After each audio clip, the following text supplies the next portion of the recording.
Bueno, buenas tardes, bienvenidos al Museo de Arte Moderno, al primer programa público de 2026. Es un gustazo para mí esta tarde presentar esta serie de programas públicos en la que los artistas de algún modo abren su caja negra, como decimos, o sea que lo que ven en las exposiciones se expande aquí en el auditorio.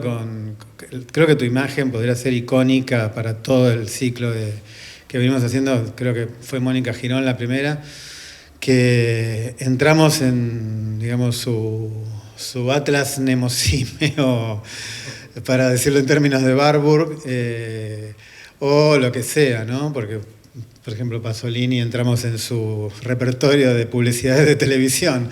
Depende del artista, es lo que sucede en el auditorio, y es muy, muy interesante ese diálogo entre la producción que se ve en la sala y lo que los artistas, como va a ser Víctor hoy, explican. Bueno, por supuesto, Víctor Florido, gracias por estar, quien nos acompaña hoy, por su exposición Interiores, y también gracias Raúl por estar. Raúl Flores, el curador, a quien le voy a ceder ya la palabra para que nos cuente un poco la génesis de la exposición. Yo no me presenté, soy Fernando García, curador de programas públicos, pero bueno, quiero que Raúl ya mismo los ponga un poco en sintonía con lo que es la muestra de Víctor, y luego ya queda todo en manos de Víctor Florido. Bueno, gracias Fernando por la invitación, y gracias Víctor por recibirme en tu taller, permitirme visitar todo tu archivo. La exhibición es una edición de 10 años de trabajo, y cuando venía para acá pensaba que en la entrevista privada de artista-curador generalmente las referencias aparecen, la referencia de las obras que estuviste visitando durante el momento que trabajabas, y eso sucede en un ambiente privado que es el estudio, y Fernando García tuvo la buena idea de que esa situación privada se haga pública en los programas públicos. Así que creo que va a ser un placer compartir con vos los artistas que te visitaron durante la última década. Víctor estuvo pensando si arrancaba en los 90, pero creo que la edición de hoy es la última década, ¿no? Y bueno, gracias. Te escuchamos. Bueno, gracias Raúl, gracias Fernando, gracias por venir, a los asistentes y las asistentes. Me encantó la propuesta de presentar mi trabajo y hablar de las referencias. Si bien la obra de la que vamos a hablar hoy es los periodos más o menos de los últimos 15 años, voy a empezar hablando de mis referencias más históricas, de cosas que me han interesado desde casi el comienzo y desde antes de empezar a pintar, ¿no? De los intereses más primitivos que me llegaron así como artista, como persona, que me fueron haciendo interesar en el arte. Podemos ya arrancar con las imágenes, ¿no? Sí. Bueno, vamos a ver. Para empezar, quería arrancar con una imagen que es de una enciclopedia de historia. No quería arrancar directamente con el arte porque mi primera relación con las imágenes viene un poco, sí, de mi consumo enciclopédico. Yo de chico era y sigo siendo bastante fan de la historia, de los relatos de la historia, escucho podcasts sobre historia. Cuando era chico miraba enciclopedias, y antes de mirar pintura, o las primeras pinturas que estaban mezcladas con ilustraciones, que me llegaron, las primeras imágenes donde había ilustraciones, pinturas, mapas, me fueron a través de las enciclopedias de historia. Y lo rescato porque hay algo de ese primer asombro ante las imágenes que aparece en ese periodo de mi vida y con esas imágenes, ¿no? Digamos, llegaban, por ejemplo, en las enciclopedias o fascículos que eran para niños de historia, había mechados, por ejemplo, pintores viajeros o pintores románticos que habían imaginado, recreado momentos de la historia que por supuesto no habían conocido, ¿no? Que podía ser un asentamiento sioux o podía ser el asedio de una ciudad babilónica. Esas imágenes a mí me atraparon siempre mucho, me disparaban la imaginación, me hacían un poco viajar, ¿no? en el tiempo, en el espacio. Creo que ese primer encuentro con imágenes sobre todo me despertó la imaginación a través de las imágenes, ¿no? El imaginarme cosas contemplando una imagen.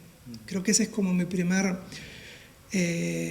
descubrimiento del poder de la imagen, de una imagen impresa en ese caso, ¿no? Ahora sí voy a empezar ya con referencias del arte, que también me llegaron a través de enciclopedias, porque mis primeros encuentros con el arte no fueron en museos, sino en enciclopedias de historia del arte. Las miraba con frecuencia, digamos, las hojeaba, porque no es que me detenía a leer una historia del arte, pero de vez en cuando había imágenes que me atrapaban más que otras, unas más que otras. Por ejemplo, esta era una que siempre me detenía a mirar, me causaba como cierto terror infantil, ¿no? Sobre todo el retrato de Arnolfini, que es ese personaje, bueno, el retratado, el marido. Me generaba bastante terror por algo de su rostro, pero no era solamente eso, creo que había algo y que se mantiene a lo largo de distintas obras que me interesaron, que es algo que hoy podríamos decir surrealista, pero no surrealista, no hay algo de atemporalidad en esas imágenes que a mí me interesan. Por lo menos en las imágenes que a mí me interesaron bastante en mi historia, hay algo de atemporalidad, como de tiempo suspendido, que si bien obviamente uno reconoce un periodo histórico, que no sabe qué ocurre en el pasado, parece que en realidad es atemporal, no es algo del pasado, sino algo de otra temporalidad, una dimensión diferente, como si ocurriera en otro universo, que es algo que, digamos, mi relación con la temporalidad de esas imágenes siempre fue algo que me cautivó bastante. Aquí hay otra obra que siempre me llamó la atención en la enciclopedia de arte que vi en casa, que es El mundo de Cristina, de Andrew Wyeth, que me llamaba siempre la atención por lo misteriosa, por lo inexplicable. Creo que eso ya hay algo de lo que después voy a intentar explorar como artista. Y es todo un periodo que a mí me interesa, digamos, este periodo del arte norteamericano, que es como principios del siglo XX hasta la posguerra, que es un periodo de un cierto realismo, como hablábamos hace un rato, ¿no? Ahí está Edward Hopper. Que claro, que se saltea o no entra en la consideración de las vanguardias, entonces por ahí quedó medio, por lo menos por un tiempo, medio desplazado.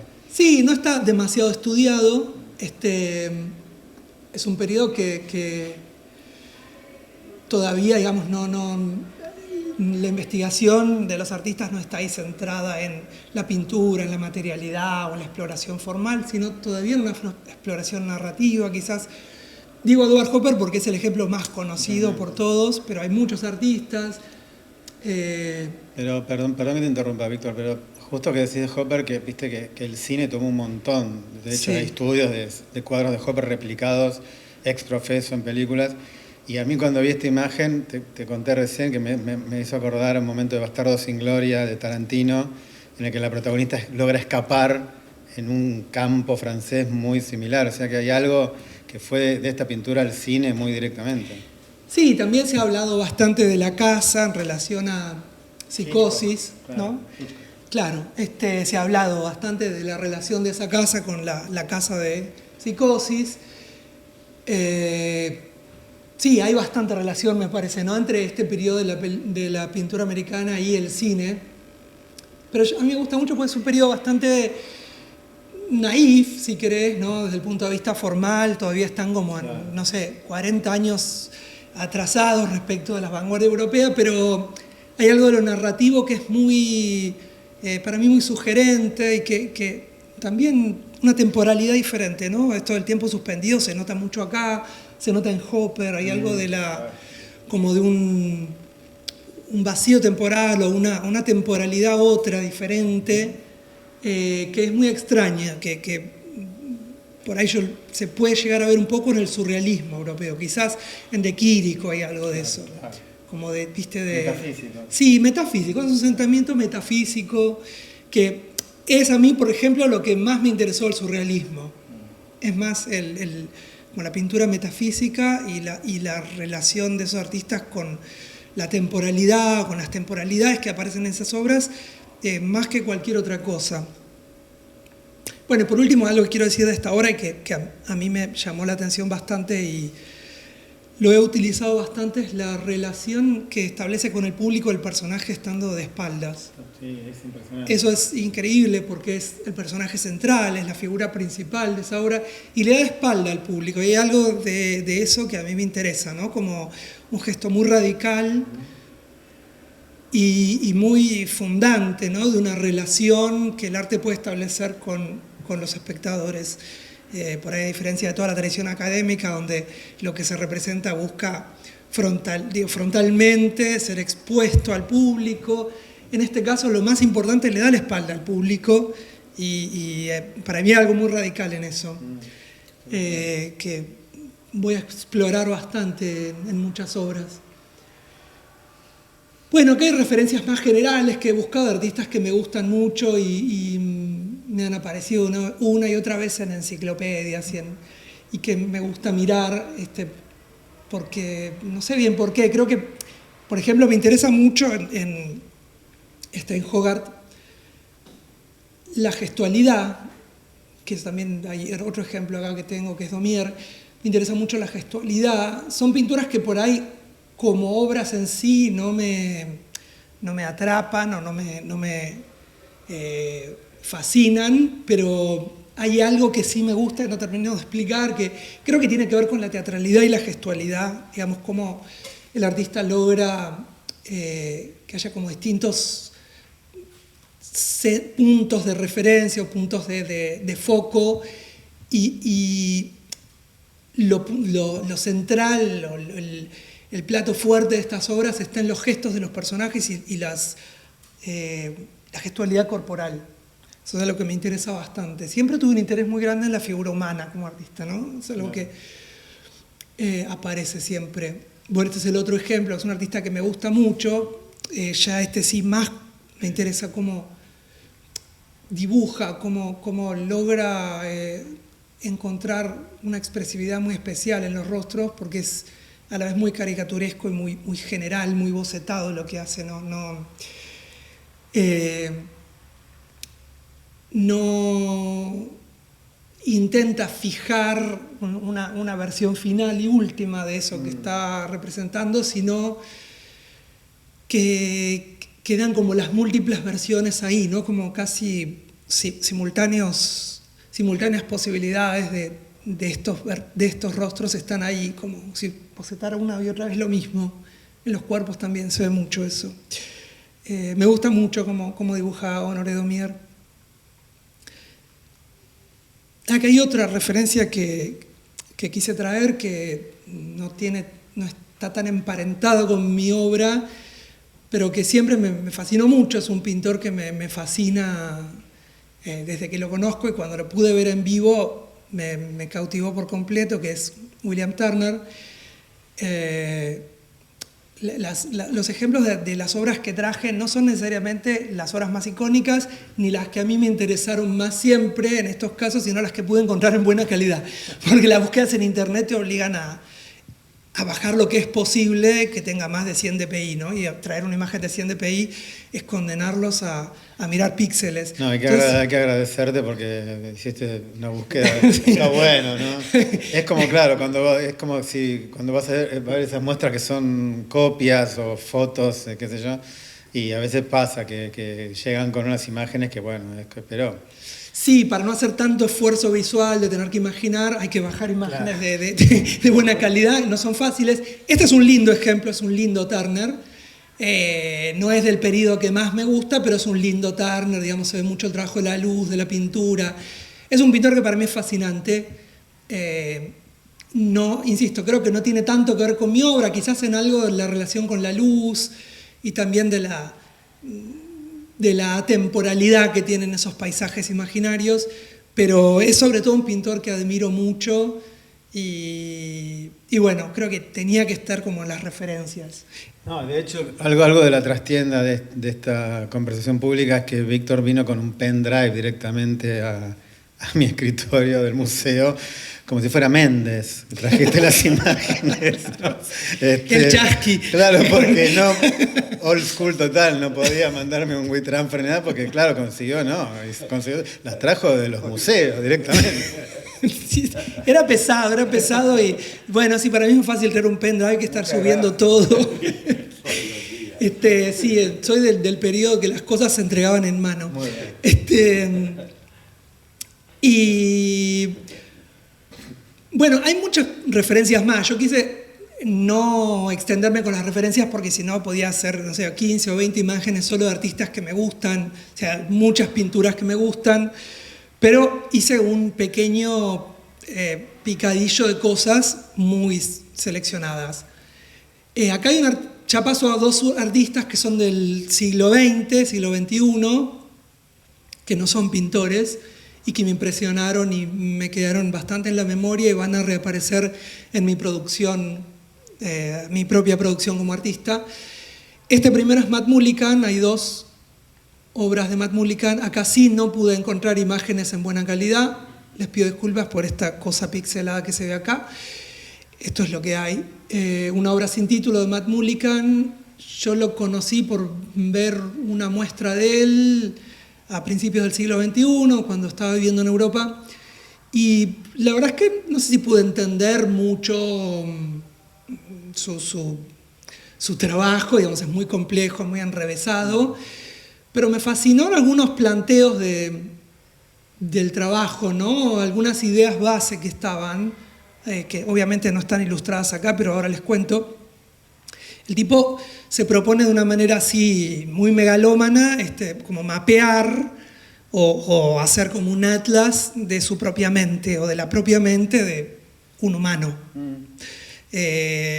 incluyendo, por ejemplo, todos los recuerdos. Entonces, esta obra acá, que se llama Life, es un poema que, de algún modo, como ya les copié un parrafito, un verso, digamos, pero que intenta enumerar los inputs, las impresiones que tiene un cerebro humano en distintos momentos de su vida, desde que nace hasta que muere, ¿no? Por ejemplo, acá hay un pedacito que dice: los árboles creciendo en el jardín, aprender a usar las manos, tener hambre después de la siesta, la luz del sol lastima sus ojos, su cuarto cumpleaños, la sal en la mesa del living, oler el aire fresco de otoño, sangrar después de lastimarse las rodillas. Y así es un poema muy largo que empieza desde el nacimiento hasta que la persona muere, con distintos, digamos, como momentos, impresiones, todos al mismo nivel, desde graduarse en la universidad o mirar el reflejo del sol,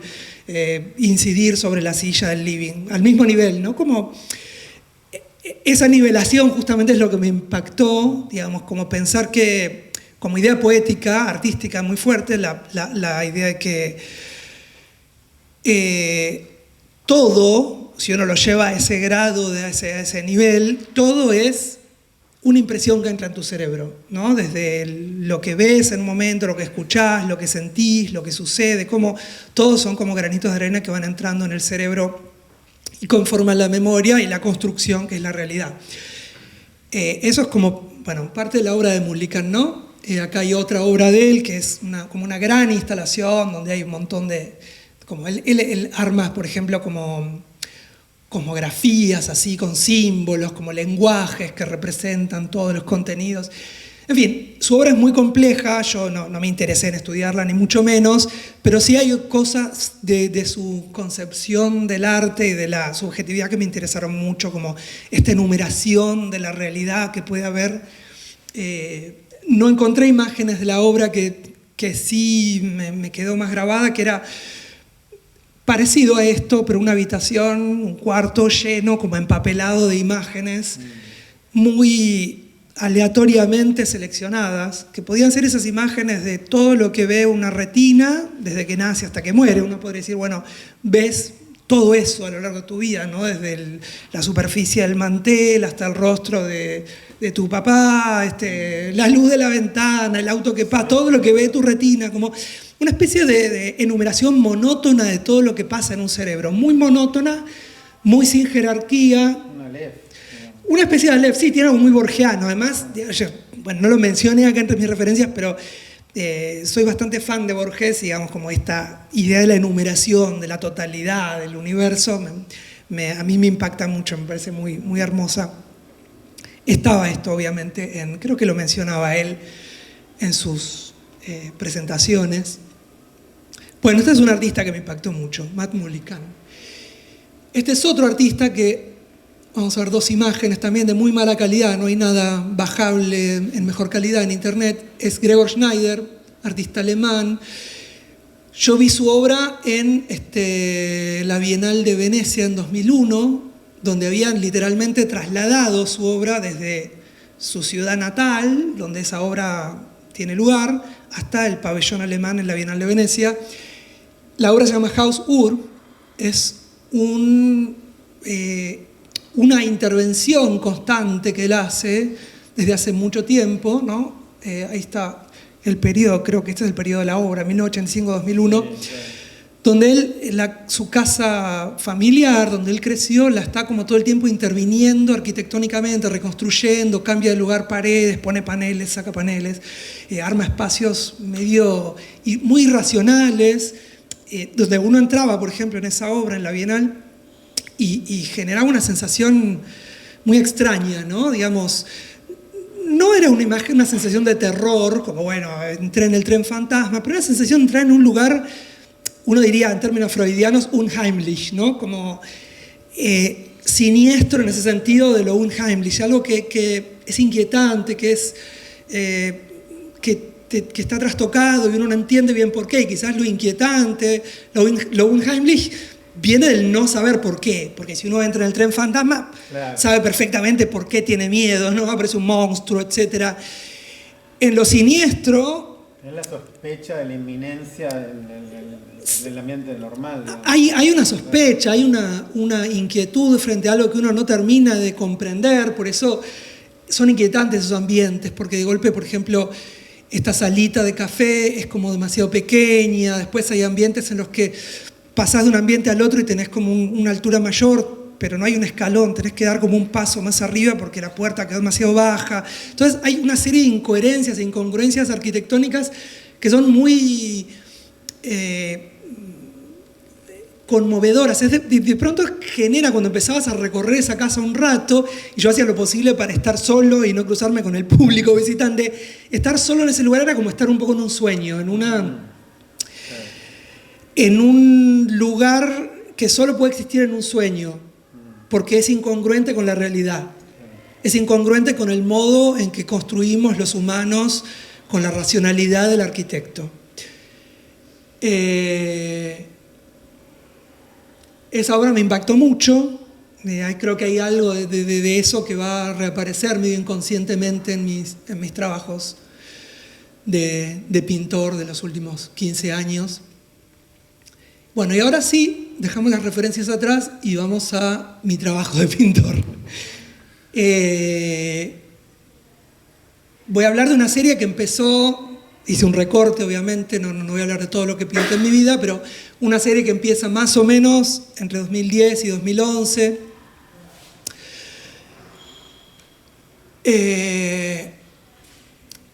Y quizás, digamos, es difícil explicar de dónde viene esta serie, hay todo un recorrido anterior, pero bueno, puedo decir que de manera muy sucinta esta serie viene de otras series anteriores, donde yo pintaba bibliotecas y espacios con bibliotecas, donde la biblioteca funcionaba como un ícono ahí que se repetía, que de algún modo resumía esa idea mía un poco borgiana, ¿no? del de totalidad, una totalidad que tiene un orden y que tiene contenidos y que tiene desorden y que tiene faltas, entonces contenidos y faltas. Bueno, toda esa serie precede a esta y llego, digamos, como el 2010-2011 haciendo todavía bibliotecas, pero ya los espacios empiezan a transformarse un poco en otra cosa y las bibliotecas empiezan a ser como un trasfondo de una serie que tiene otros elementos, otros contenidos. Voy a tratar de no perderme, así que me traje un poco un machete.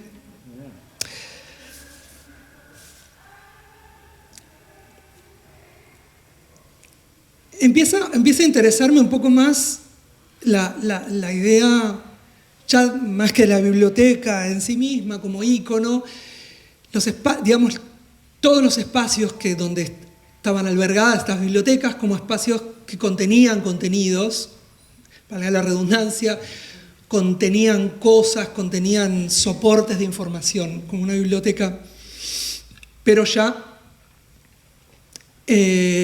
los espacios empiezan a ser más significativos. Por ahí al principio son como habitaciones, pero gradualmente empiezan a dejar de ser, o quizás nunca terminan de constituirse en espacios, no son espacios reales, ¿no? Alguien hace poco me preguntaba por ahí sobre mi muestra, ¿son esto habitaciones, tu casa? Dios mío, crecer en un lugar así. ¿Dónde había nacido? En la casa de Gregor Schneider, claro. Solamente. No, en absoluto. Son espacios que no intentan ser naturalistas, no tienen ventanas, no tienen puertas. Son espacios, digamos, son no lugares, ¿no? Son como lugares muy... Mentales. Sí, lugares mentales.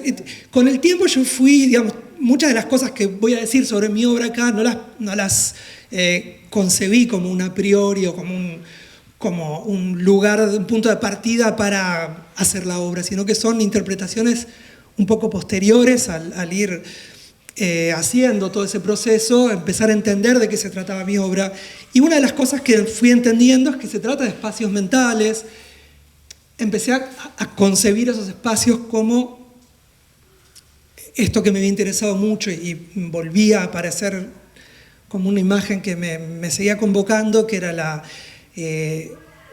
un poco el proyecto de Matt Mullican, ¿no? La mente como un espacio representable, mapeable, donde se podían mirar, como entrar en esa mente y mirar qué hay. Y lo que hay son contenidos, ¿no? Esta época me dedico mucho a eso, a crear espacios llenos de cosas, espacios donde hay bibliotecas, todavía hay muebles, hay muchas cosas, muchos papeles, libros, hay desorden. Empiezan a aparecer imágenes que tienen que ver son referencias a la memoria, como por ejemplo imágenes de infancia. Tampoco son todas referencias, bueno, en este caso justo son los mismos bebés que están ahí, pero no son imágenes de mi álbum familiar, sino imágenes colectadas así de... Esa era una pregunta que te quería hacer, Víctor, sí. Que justo ahora aparece acá en estas imágenes. Hay como una frase en inglés que es muy común, que es painted from memory, o sea, pintado desde la memoria, que alude a que pintás desde lo que te recordás mentalmente. O sea, vos no trabajás con fotografías como hacen otros y las llevas a la pintura. O sea, ¿usás lo que te quedó flotando en la memoria o sí? No. Siempre, casi desde que empecé a pintar, uso fotos. Lo que pasa es que las uso como de una manera... O sea, a ver, si uno estableciera como una línea divisoria así muy esquemática entre fotorrealistas, personas que pintan una foto y personas que hacen lo que quieren y pintan como quieren, yo no estoy en ninguno de los dos lugares. Nunca pinté una foto y siempre pinté con fotos. Nunca me interesó representar una foto, me parece que la foto siempre es un punto de partida, nunca un punto de llegada. No me interesa pintar una foto, pero necesito fotos que me informen, digamos, como del contenido, no sé, de esta oreja o de esta mano, etc. Y siempre, bueno, eso voy a hablar un poquito después sobre el proceso, pero sí, trabajo con muchas fotos, no con una, sino en este caso, por ejemplo, con la foto de los bebés, con alguna imagen de alguna enciclopedia de arquitectura donde haya una biblioteca, etc. Voy tomando pedacitos y haciendo como un collage pictórico. Acá de nuevo, esto sí se parece a algo más como una habitación, pero bueno, todavía estaba trabajando como esta idea de las habitaciones como espacios donde se acumulaban contenidos de la memoria. Acá hay un primer personaje que es una durmiente. A ver si... sí, acá empieza a ver, bueno, después hay un desarrollo de la serie como puntos de partida y como digamos ciertas fugas, ciertas lugares hacia donde la obra se fuga sin que uno lo busque o lo controle demasiado. Empezaron a aparecer un interés en personajes durmientes, personajes que duermen, que yo después empecé a relacionar un poco con que me interesaba dos cosas de esas imágenes, que es la idea del sueño como una especie de interfaz, de estado intermedio entre la realidad y la imaginación o la memoria o el inconsciente, y también como una referencia a la muerte, ¿no? Porque los personajes que yo pintaba que estaban dormidos a veces eran fotos de personas muertas que en el cuadro parecían dormidas o viceversa, ¿no? Digamos, como que había cierta ambigüedad que a mí me interesaba en lo tocante al estado de esas personas, como un estado intermedio. Acá también hay referencias al sueño, digamos, no solamente aparecían personajes durmientes, sino camas. Eso creo que aparece desde el principio, el interés en pintar camas. Siempre son referencias al sueño. Y a lo largo de toda esta serie lo que siempre estuvo es como esta concepción de los espacios, que son espacios mentales, imaginarios, nunca son espacios reales, donde hay contenidos, acumulaciones y desorden, ¿no? Como que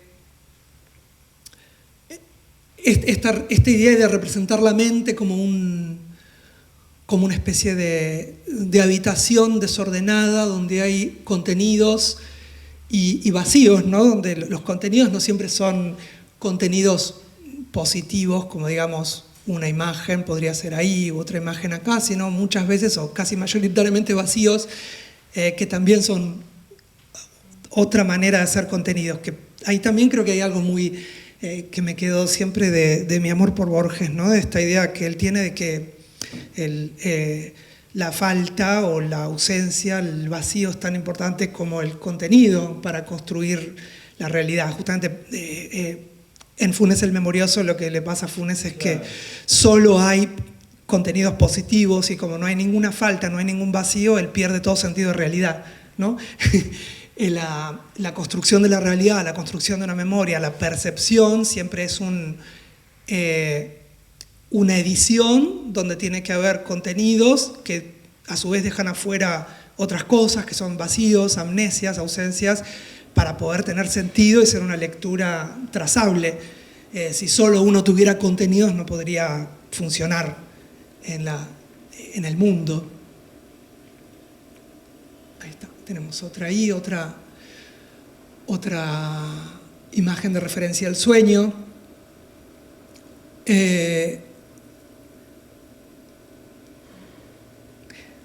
También simultáneamente en este periodo, más o menos hacia 2010, bueno, no sé, a lo largo de varios años, porque lo hice muy esporádicamente, cursé varias materias de la carrera de filosofía y hubo algunos ejemplos,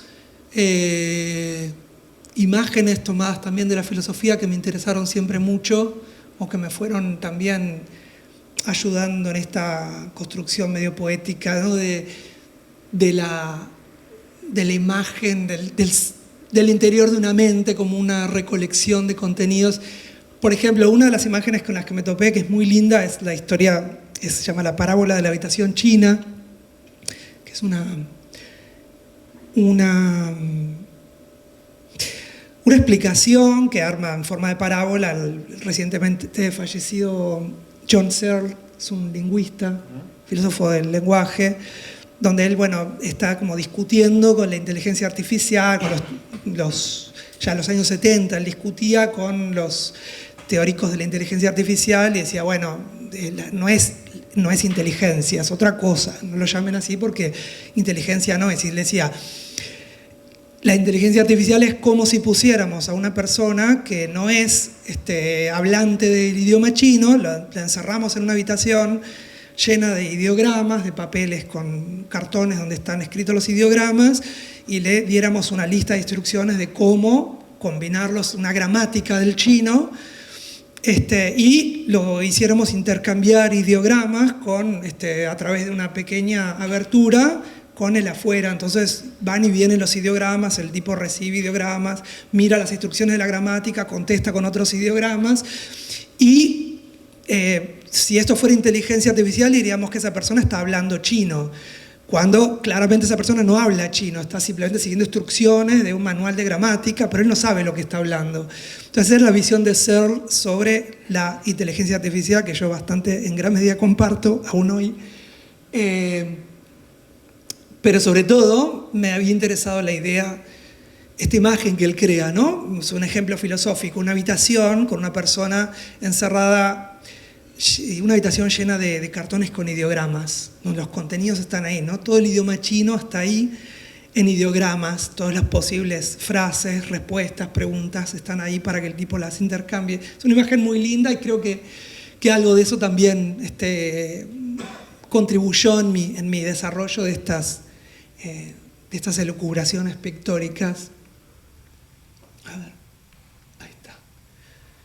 Bueno, aquí hay algo también de la teatralidad. Otro ejemplo un poco robado de la filosofía que empezó a aparecer un poco medio casualmente, porque nunca planifico demasiado la aparición de las influencias o de las fugas o las citas que aparecen en mi obra. Hay un ejemplo de la filosofía también que es muy lindo, que lo usa, es una imagen que usa David Hume, que es la del teatro de las representaciones, ¿no? Para él, es el filósofo empirista, donde para él no hay ningún sujeto racional, ningún yo, ningún ego cartesiano ahí pensando, sino que hay simplemente inputs, que son estas imágenes o inputs en inglés sería como entradas, ¿no? Entradas de información que llegan al cerebro a través del oído, los ojos, etc. Y esos inputs van a ser los contenidos de un teatro que es un escenario vacío donde esos inputs se ordenan, se arman, dan sentido. Ahí se crea algún sentido de realidad. Entonces, para David Hume, un poco que el sujeto, el ser humano, es ese teatro vacío, ¿no? Es una imagen también muy fuerte. Uno es un vacío. Si uno lo piensa en relación a Descartes, es como medio hasta un poco angustiante, porque por lo menos en Descartes hay alguien, hay un yo. En Hume no, hay un teatro vacío. Esa imagen del teatro es muy, muy linda y muy fuerte.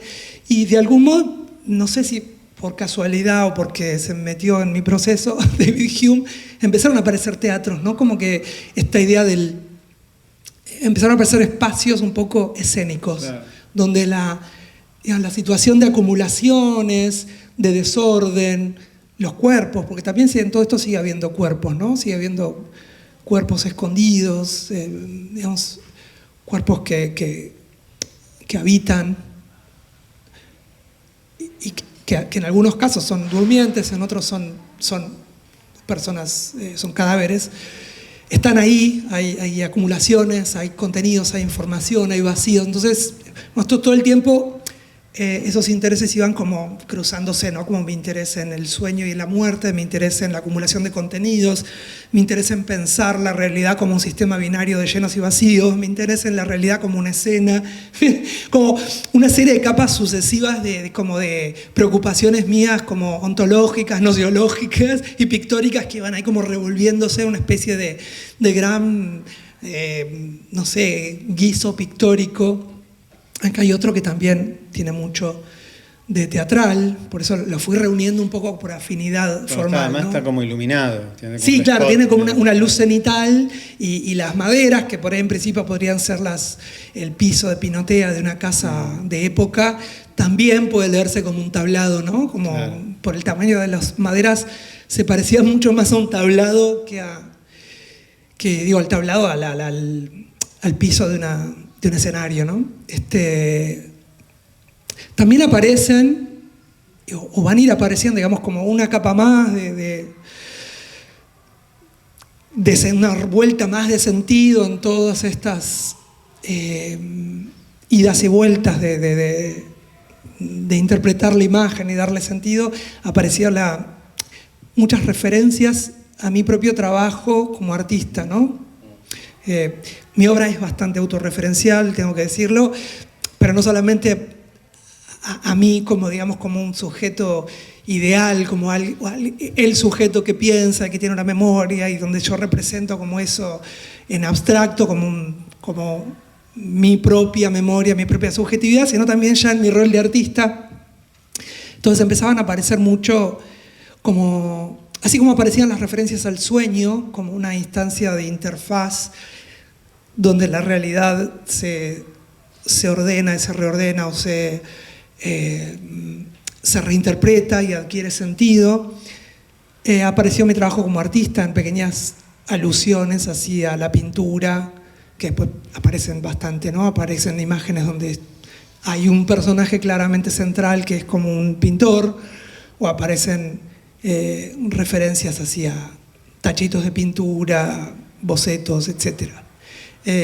También como el trabajo del artista o el personaje del artista, como si en ese universo hubiera una especie de, como un tarot, ¿viste? Donde hay figuras que representan arquetipos. Bueno, el artista en ese universo representa una especie de mago que utiliza esos elementos de la realidad que son la memoria, los pedazos que se incorporan a través de la percepción, todos esos inputs que están en la mente. La mejor manera para mí como la metáfora más acabada de lo que hace uno con los pedazos de realidad es lo que hace un artista, que es crear algo. Como si el artista fuera la figura que representa la subjetividad, porque la subjetividad al final de cuentas es creativa.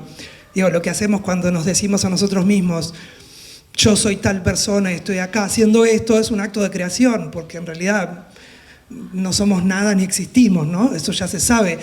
Pero uno no lo sabe, uno cree que sí existe y hace cosas y está en un lugar y tiene un sentido. Y todo eso es un acto de creación, ¿no? El hecho de que uno puede decir, bueno, yo miro estas paredes, este techo, este auditorio y me digo a mí mismo, bueno, yo soy Víctor Florido, el artista, estoy dando una charla, estos son los asistentes. Es un relato que yo me hago a mí mismo. Y creo que eso es una tarea creativa tan creativa como la que hace un artista con los materiales que tiene en su taller. Entonces, en ese universo de habitaciones llenas de contenidos desordenados, el artista funcionaba como el mago que ordena esos contenidos y les da sentido. Por eso aparece mucho el artista ahí referenciado. Parecería ser o puede ser una autorreferencia, la cual no reniego de que mi obra sea autorreferencial, pero es, creo que algo más allá de mí. Creo que el artista para mí es una especie de arquetipo. No es que soy yo, me interesa. De hecho, ninguna imagen de los artistas que pinté soy yo. Bueno, este sería uno, que no soy yo. Tampoco es un artista el de la foto. Claro, es... no sabemos. Yo les cuento, no soy yo. De hecho, creo que el de la foto ni siquiera es un artista, es un tipo que saqué de una foto, que tiene como una ropa en la mano. Cualquier cosa, la foto. Pero esa. Te quedó el gesto de Wyatt, era el Wyatt, sí. de no mostrar la cara. Sí, eso me gusta mucho de hacerlo, ¿no? Como jugar un poco al misterio de la mirada. Nadie da la cara por tus pinturas. No. Nadie se hace cargo. Pero este es un cuadro pequeñito de 2016 donde ya sí acá muy decididamente decidí hacer este personaje, ¿no? Aparece en muchos cuadros, pero este es uno donde decididamente es el protagonista.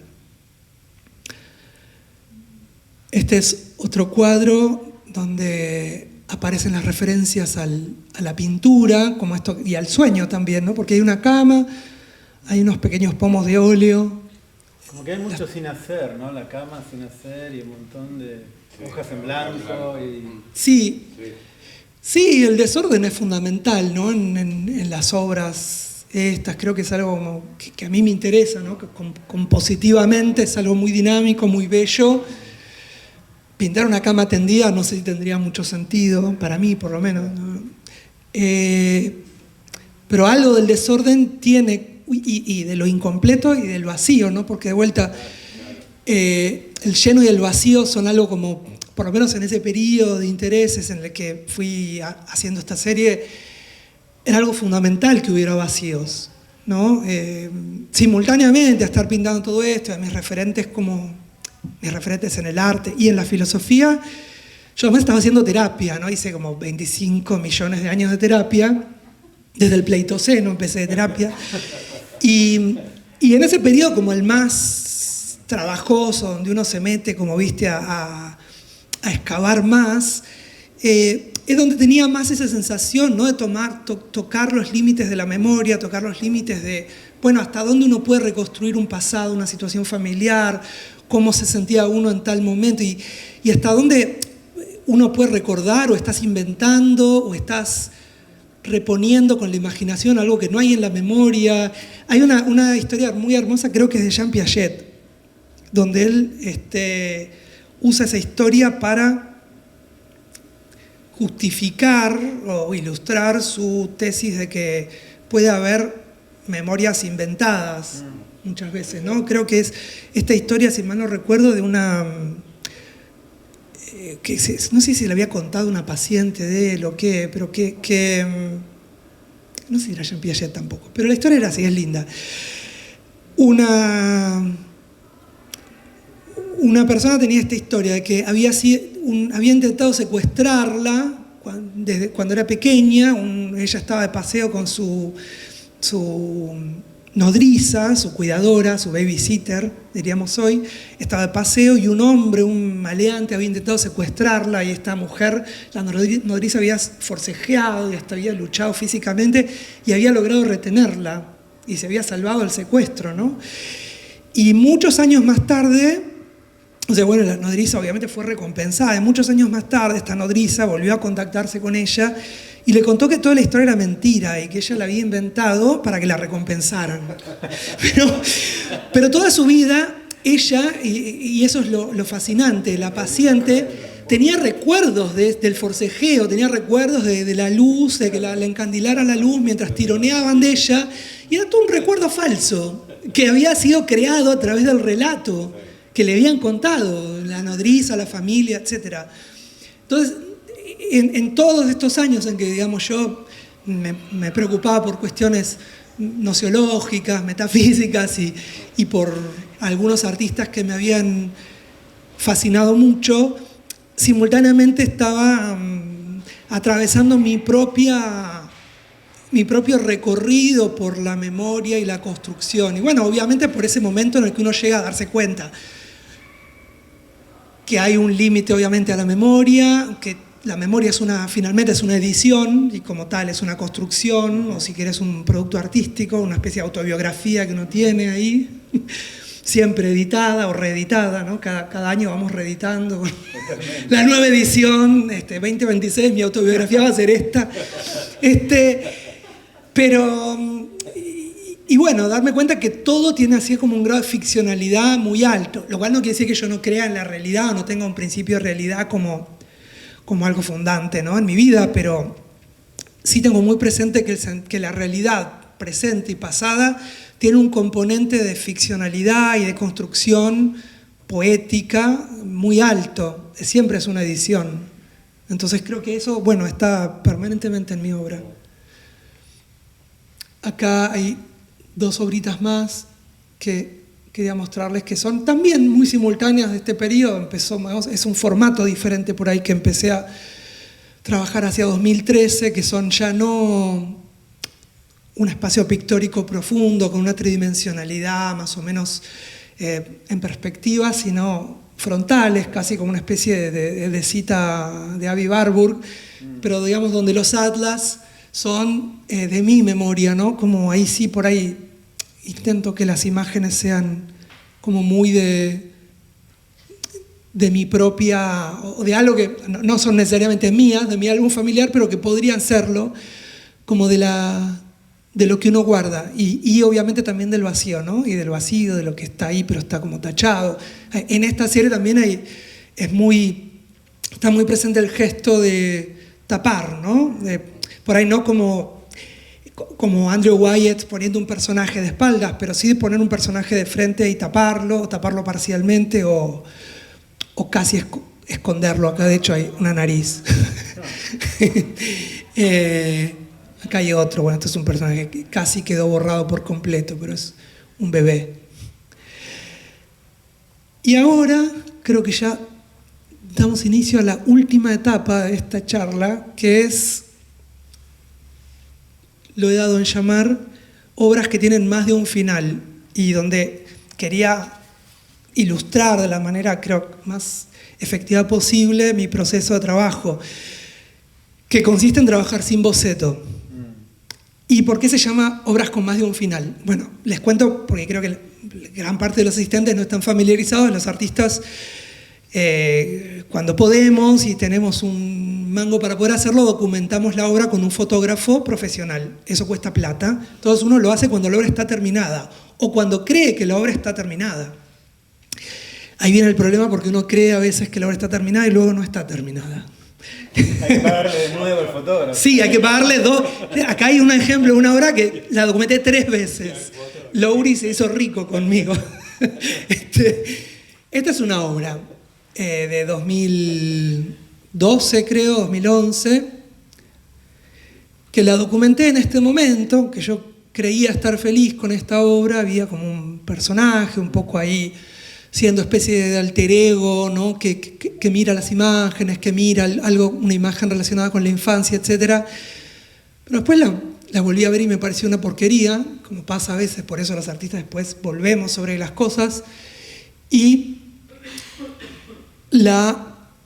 o sea, esto pasó por muchas etapas, ¿no? Cuando les muestro estas imágenes que tienen 2 documentaciones, no quiere decir que el cuadro pasó por 2 etapas. Los cuadros pasan normalmente por 25.000 etapas, ¿no? Hay como cosas, ponés, sacás, tapás, volvés a poner, o sea, todo un proceso. En este caso se los puedo ilustrar muy bien porque hay más de una documentación, quiere decir que hay más de una foto bien hecha de ese cuadro. Pero digamos que a lo largo de un proceso bastante tedioso llegué a esta imagen, pensando que me gustaba y no me gustó. Y se convirtió en esto. Si hacemos como un juego de las diferencias, a ver si podemos ver qué queda y qué se va. Bueno, claramente se va Mickey Mouse, se va el observador de Mickey Mouse, queda el ropero, queda la silla, queda el desorden de la silla, e ingresa la cama. Ingresa como una especie también de otro arquetipo, ¿no? Como para mí a veces los muebles también son como sucedáneos de las personas, son como representaciones objetuales de las personas. La cama representa al durmiente de alguna forma un poco simbólica. Entonces acá decidí ausentar la presencia humana, la presencia de representaciones icónicas, por la representación de una especie de presencia tácita, una ausencia, que es la cama. Y se convirtió en un cuadro que tiene mucho más que ver con el vacío y con la ausencia y con, bueno, todas estas cosas que les contaba antes del sueño, de los contenidos, de la acumulación, pero en un contexto donde el tema del cuadro es mucho más el vacío, ¿sí? Pasamos a otro cuadro. Este era un cuadro que también parecía estar relativamente terminado. Y lo que pasa es que, bueno, cuando uno está en el proceso cree que la obra está bien, está terminada, que lo satisface y luego ve que no, luego no hay algo que sucede o que no sucede, que es que uno tiene que volver, ¿no? Sobre eso, porque no funciona. Es un proceso bastante tortuoso, digo, para los que creen que pintar es un placer, y eso es algo cuando uno pinta los domingos. Para todos los que pintamos de lunes a sábado, pintar no es un placer. Es algo bastante, es un trabajo bastante pesado, donde uno está todo el tiempo queriendo resolver algo, con un proceso obsesivo que no sabes para dónde, porque esto tiene que ver con creo que hablábamos antes de los bocetos, ¿no? Es una, por lo menos para mí es una decisión, ¿no? Bueno, obviamente todo esto no surge de una foto, ni surge de un boceto, digamos, mi proceso de trabajo es casi desde que empecé a pintar, desde que tengo como un uso del pincel y hago cuadros, el cuadro es una improvisación siempre, entonces a mí no me interesa tener un dibujo y realizarlo, como no me interesa tener una foto y pintarla.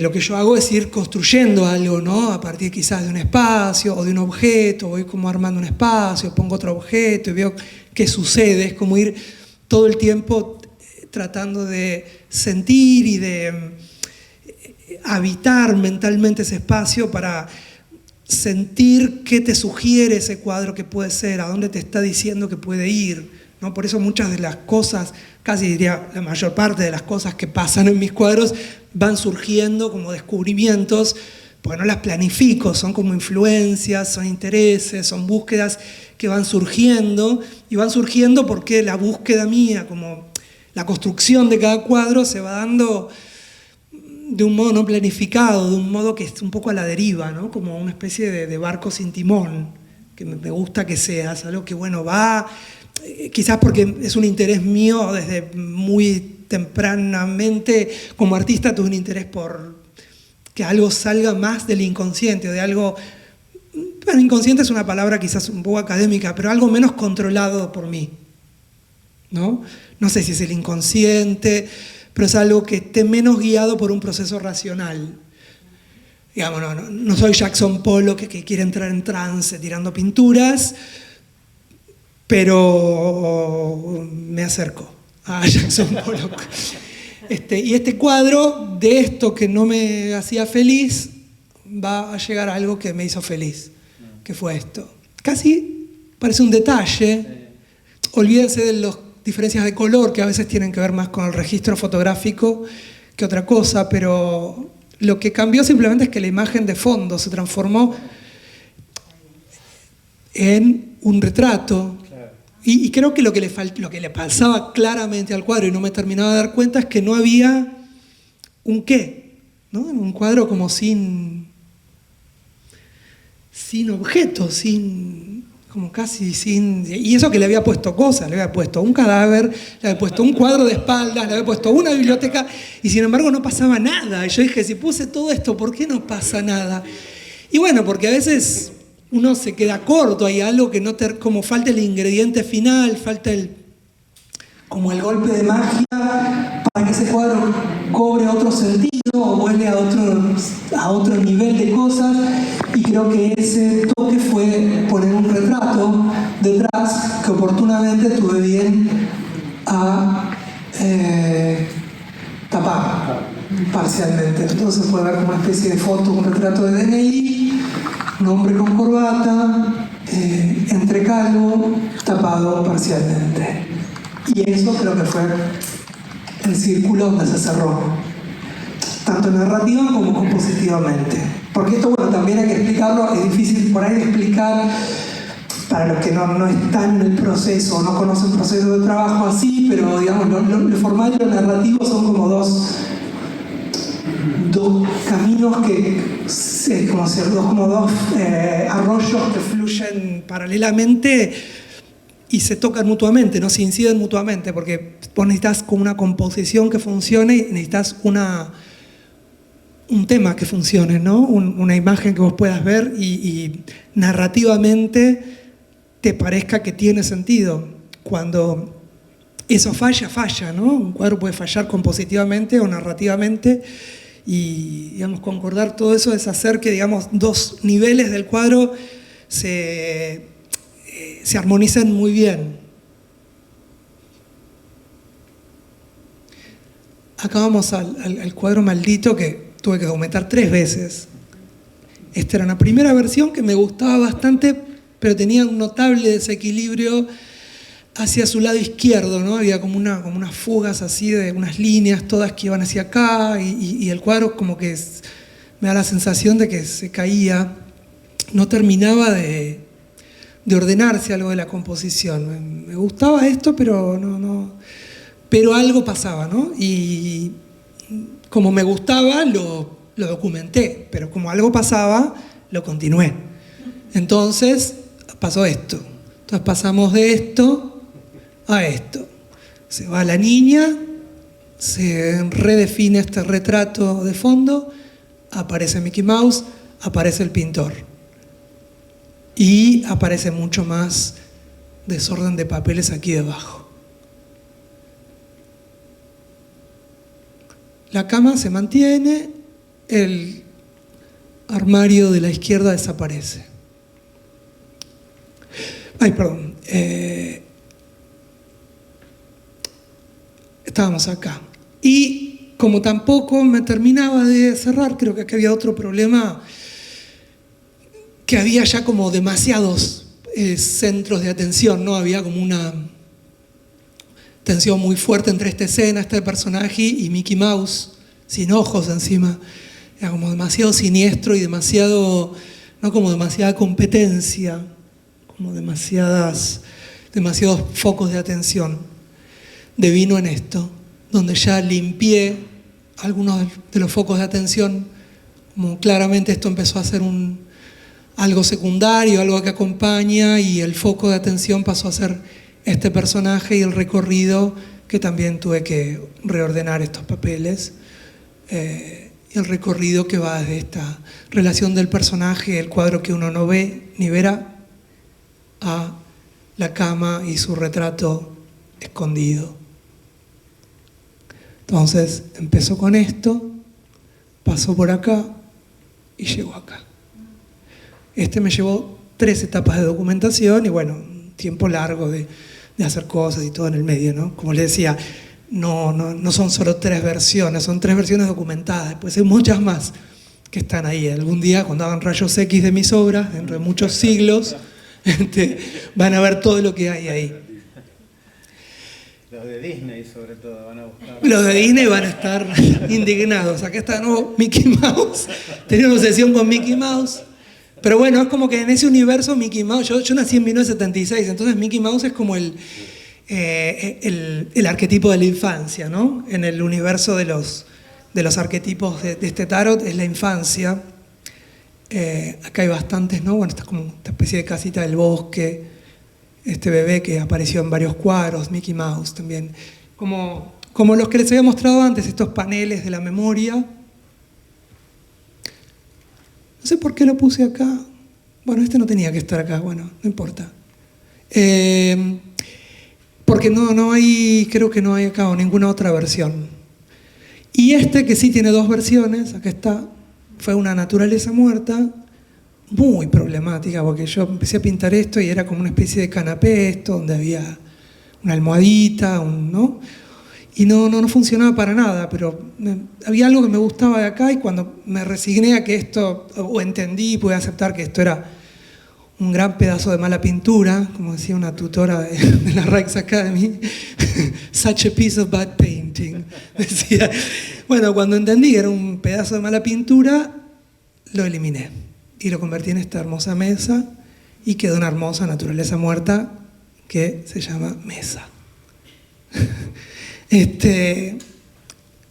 Y con eso damos por terminado, o abrimos a las preguntas, comentarios que quiera hacer el público o los anfitriones. No, yo creo que te pregunté más o menos a lo largo del... Fui como armando el mapa, pensando en las primeras refes que hiciste, cómo estaba presente el mundo del detalle de los pintores holandeses, después el marco ese del realismo que aparece, aunque de una manera muy por ahí trastocada, y lo conceptual también del otro, de Mulliken y el otro, Schneider, en esa acumulación. Solo eso, porque esa acumulación de hojas en blanco y de lienzos en blanco, como que hay una cantidad de posibles pinturas que no se hicieron, ¿no? También. Sí, me interesa obviamente mucho la acumulación y obviamente el vacío, es una idea que está permanentemente ahí. Además de todas estas, que mi amor por Borges, digamos, todo el problema como lo cognitivo, como problema, todo eso me fascina mucho, pero además también creo que en ese momento, que es algo que no lo dije, porque es una capa más de lectura que tengo sobre mi trabajo, pero vale la pena recalcarlo,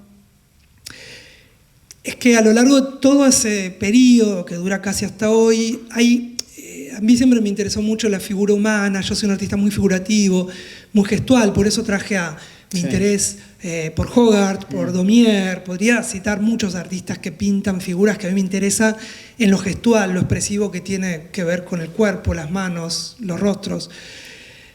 Y a lo largo de toda esta serie hay como una problematización de eso, ¿no? De la representación, de qué es,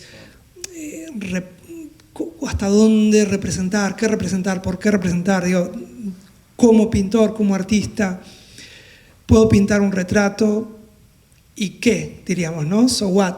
Haces un retrato y qué valor tiene, ¿no? Tiene un valor hoy para un espectador. Pintaste una imagen que, bueno, en tu narrativa, la obra es una imagen del recuerdo, es pongamos esto, un contenido de esta mente. ¿Y qué? ¿Qué le hace esa imagen al espectador? Entonces, esa pregunta, ¿qué le hace esta imagen? ¿Qué hace esta representación? Ya en el sentido más de mis propios intereses como pintor, ¿no? Este cuerpo, este personaje, este rostro, ¿qué hace? ¿Qué le hace al público? ¿Interesa, no interesa? ¿Intriga? ¿Aburre? Esa problematización que te hace mirar 1000 veces esa imagen y decir, ¿qué hace esto? ¿Qué me haría a mí como espectador? ¿Qué me está haciendo ahora? ¿Qué me haría si yo fuera un espectador que entra en la sala y ve esto? Es lo que hace que empiece como casi medio a torturar a las imágenes, ¿no? A taparlas, pongo hasta acá un papelito, una cosa. Entonces empezar a ver qué grado de figuración yo puedo tolerar. Casi te diría que esta serie podría resumirse en una pregunta, en cierto nivel de lectura de esta serie, todo el tiempo atraviesa esa única pregunta, ¿no? No es como, ¿qué grado de figuración yo puedo tolerar hoy como espectador? Barra como artista, como yo artista estoy a cada momento poniéndome en el lugar de espectador y mirando ese cuadro. ¿Qué grado de figuración yo puedo tolerar? ¿Qué grado de figuración expresiva? ¿Qué grado de representación humana? Digamos, porque estoy utilizando elementos que yo soy plenamente consciente que son de algún modo como piezas de museo, ¿no? Piezas de museo en el sentido de son arcaicos en la historia del arte contemporánea. La figura humana, el gesto, claro, la expresividad, la teatralidad de una escena de personajes, son todas, así como mirar a William Hogarth, son piezas de museo en el sentido de son reliquias. Entonces, digamos, mi pregunta es, digamos, ¿cómo hago que mis preocupaciones en tanto artista, pintor, figurativo, en el siglo XXI, cómo puedo hacer que esas preocupaciones sean legibles hoy por un público competente que esté hoy vivo? Porque yo no estoy pintando para los espectadores de Hogarth. Digamos, la gente que hoy va a ver mi trabajo se supone está viva, por eso viene al museo. Entonces, esa pregunta está como a la base o sea, es mi problema con la figuración, con cómo hacer que un espectador hoy se interese en mi trabajo. En mi trabajo como es, digamos, con mis preocupaciones, porque yo podría decir, bueno, asumo otras preocupaciones, asumo las preocupaciones de esta época, asumo los intereses de esta época, podría ser una respuesta posible como artista, decir, bueno, qué sé yo, más allá de lo que a mí me gusta, yo puedo asumir una serie de a priori que, bueno, es entender los parámetros contemporáneos del arte, pero yo elijo posicionarme en un lugar quizás de cierta tensión con los a priori del arte contemporáneo y ponerme como desde una cierta, tensionar eso y trayendo mis propios intereses. Sí. Yo creo que te ha tocado el año del teatro, de un museo muy histriónico y muy gritón, y que eso ha potenciado mucho y ha servido para ver con más claridad tu silencio. Y te abriste con Danny Basso, que es como una película de John Travolta, es como todo y te gritaba Nacha Guevara del costado. Creo que fue tu muestra ha sido como un alivio en tanto histrionismo del museo. Eso es algo que intuía antes que sucediera, y ahora que la visito con la muestra, lo veo con claridad. Sí, bueno, es una serie que se preocupa mucho en los silencios, en el vacío, Sí. porque está atravesada por la necesidad de reconfigurar o darle como un sentido posible a la expresividad pictórica, a lo gestual, etcétera, ¿no? Como que creo que esa fue la única solución que yo encontré, como una fórmula, vamos a llamar, de que poder trabajar esos elementos fue a través de actos de censura y de anulación de esa, digamos. En definitiva, lo que aparece al final en esas series es como una lucha entre alguien que quiere pintar figuras y alguien que no lo deja, que dice, no, hasta acá, saca esto, ¿no? Como la censura absoluta. Las tiritas en la época del proceso. Claro, las tiritas.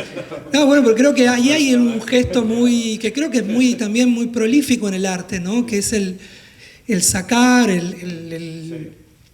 Siempre cuento una anécdota que es muy linda había un autor americano que me gusta mucho, que es Raymond Carver, ¿no? Como este maestro del minimalismo americano, que claro, es famoso como minimalista, como un autor que trabajó justamente los no finales, las escenas, una larga conversación entre padre e hija, donde no se sabe bien qué pasa, y nunca pero pasa de todo, pero no sabes qué pasa.